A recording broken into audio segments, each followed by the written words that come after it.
Crianças e Covid-19. Bom, eu tenho um filho de 9 anos em casa e apesar das evidências do Covid-19 não trazerem formas graves dessa doença para essa faixa etária, como toda mãe eu me preocupo e decidi estudar para passar as informações corretas para todas nós. Eu vou colocar a lista de trabalhos consultados, uma publicação abaixo dessa, mas eu lembro que todo dia as coisas mudam e eu venho falar novamente.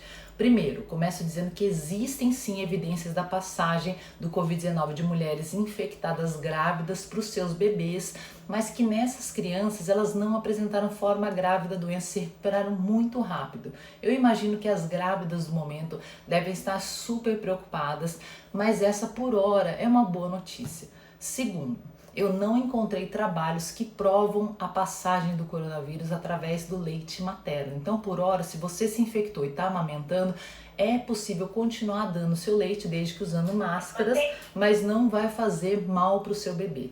Mas e nas crianças? Quais são os sintomas típicos, gente? Os menores não vão poder nos dizer se eles perderam o olfato ou o paladar. Bom, o que nós temos são dois grandes estudos principais, um estudo italiano e um estudo chinês. No estudo italiano, só 12% das crianças pareceram mesmo doentes para os seus pais. E encontramos 54% delas com febre, uma febre não muito alta, 38 graus, tosse seca em 44% e a tríade, tosse, mais febre, mais falta de ar em 57% das crianças. Mas um item que me chamou muita atenção, apesar de só estar presente em 23% das crianças, é um item que toda mãe reconhece como um sinal maior que seu filho está doente. A anorexia, ou seja, a falta de vontade de se alimentar. Então, fiquem de olho. No estudo italiano, a taxa de assintomáticos, ou seja, aqueles que não tiveram sintomas nenhum, são de 21%, mesmo testando positivos. Ou seja, são crianças que transmitem o vírus e que, dependendo da idade, gente, elas não conseguem ficar de máscaras ou simplesmente elas arrancam essas máscaras.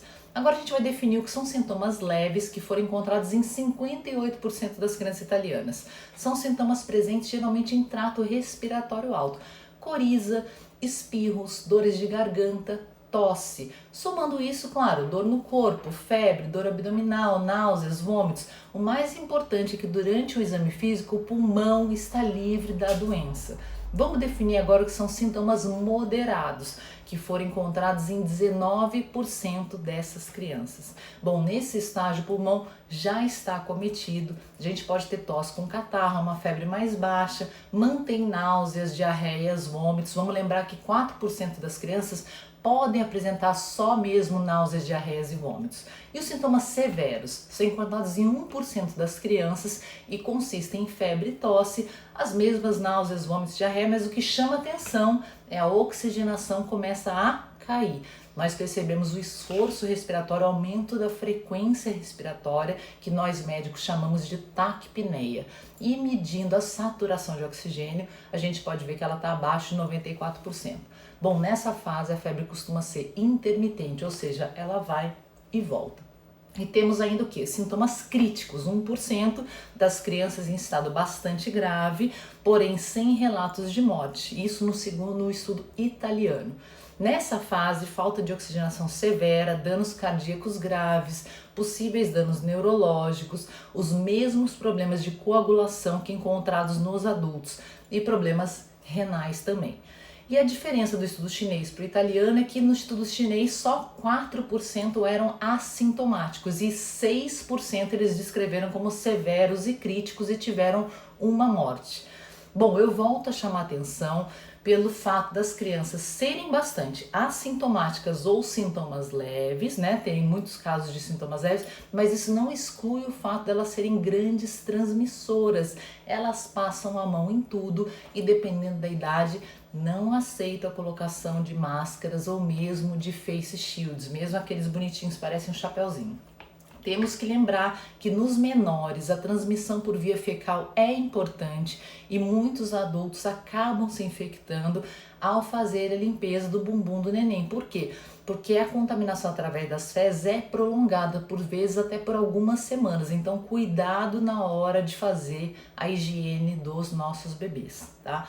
E as crianças menores que 1 ano de idade parecem desenvolver sintomas e formas mais severas dos que as crianças mais velhas.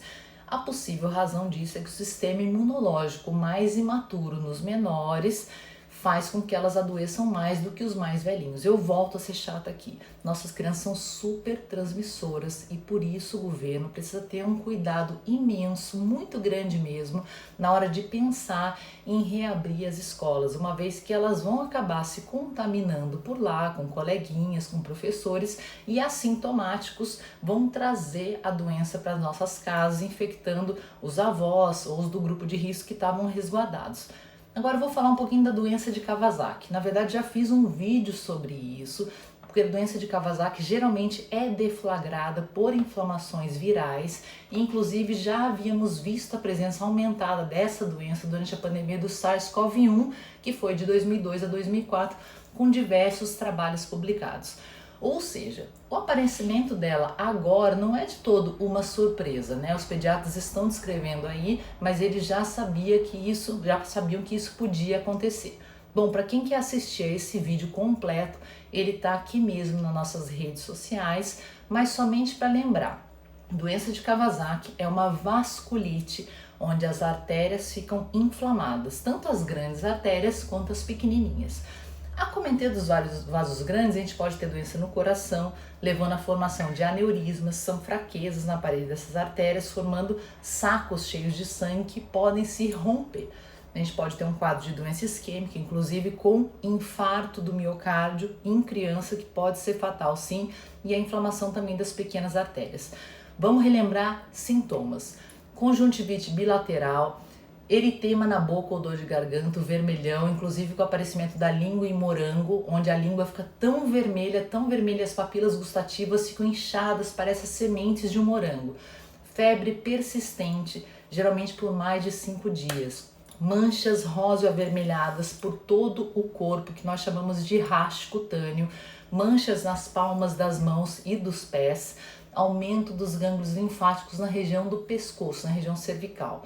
Vamos lembrar que apesar de ser uma doença grave, ela é normalmente autolimitada. Ela precisa de internação para tratamento, então pais e médicos fiquem de olho para o aparecimento desses sinais nas crianças. Vamos evitar ao máximo a saída com os pequenos. Isso não significa deixar de levar ao pediatra ou de completar o calendário das vacinas, gente.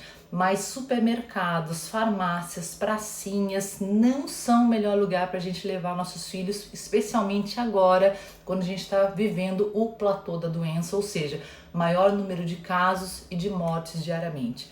Quanto maior o cuidado, melhor.